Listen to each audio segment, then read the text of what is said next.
Informação quentinha para você também nesse começo de live CNN. A ministra Maria Cláudia Buchianneri, do TSE, deu um prazo de 2 dias para o presidente Jair Bolsonaro se defender das alegações do Ministério Público Eleitoral. O vice-procurador-geral eleitoral, Paulo Gonet, rebateu uma a uma as falas de Bolsonaro naquela reunião com embaixadores no dia 18 de julho.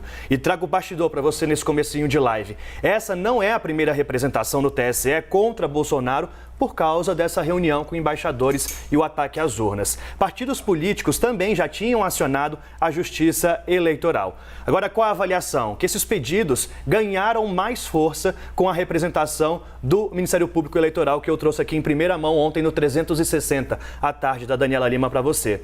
Essa representação, gente, foi avaliada como forte e dura dentro do Judiciário e que vem como um posicionamento da instituição após a pressão da sociedade diante das críticas e ataques do presidente ao sistema eleitoral brasileiro.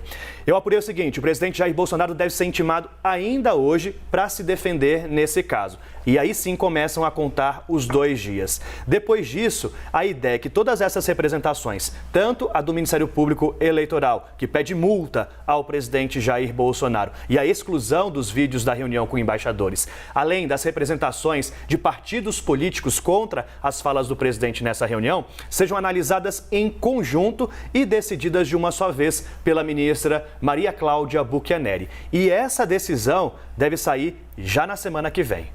Vamos lá com o Pedro Nogueira, porque ele vai detalhar agora, junto comigo, o que alega o vice-procurador-geral eleitoral Paulo Gonet. Na esfera eleitoral, Paulo Gonet só está abaixo de Augusto Aras. E ali ele fala, gente, que muitas das falas do presidente Jair Bolsonaro a embaixadores foram falsas. Conta, Pedro. Bom dia.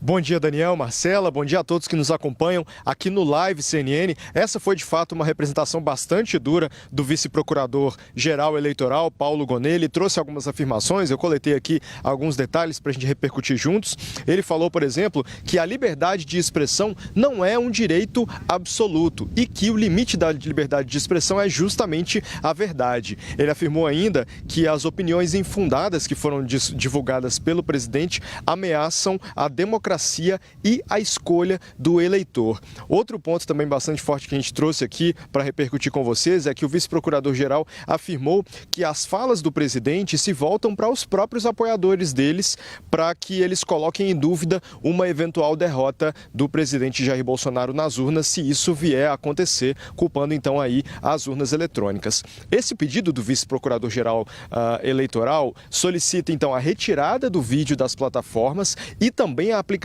de uma multa pela divulgação desses conteúdos. O YouTube já se adiantou, já retirou não só o vídeo do presidente Jair Bolsonaro com os embaixadores, mas também alguns outros, e explicou por que essa decisão foi tomada. O YouTube afirma que a política de privacidade, as políticas da plataforma proíbem que sejam divulgadas ali informações que coloquem em xeque os resultados de um processo eleitoral e que coloquem em xeque esses resultados depois que esses resultados já foram confirmados, ou seja, depois que autoridades como o TSE já fizeram ali a divulgação e a confirmação oficial da finalização da eleição. Além disso, o YouTube também removeu alguns vídeos em que o presidente Jair Bolsonaro questiona detalhes sobre as circunstâncias da facada que ele sofreu em 2018. Ainda na resposta do YouTube, o YouTube explicou também que não permite que os seus vídeos questionem ou reconsiderem fatos históricos violentos, como é o caso aí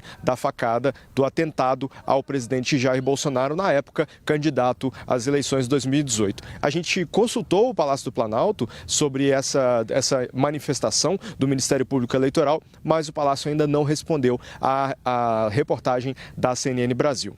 Volto com vocês no estúdio.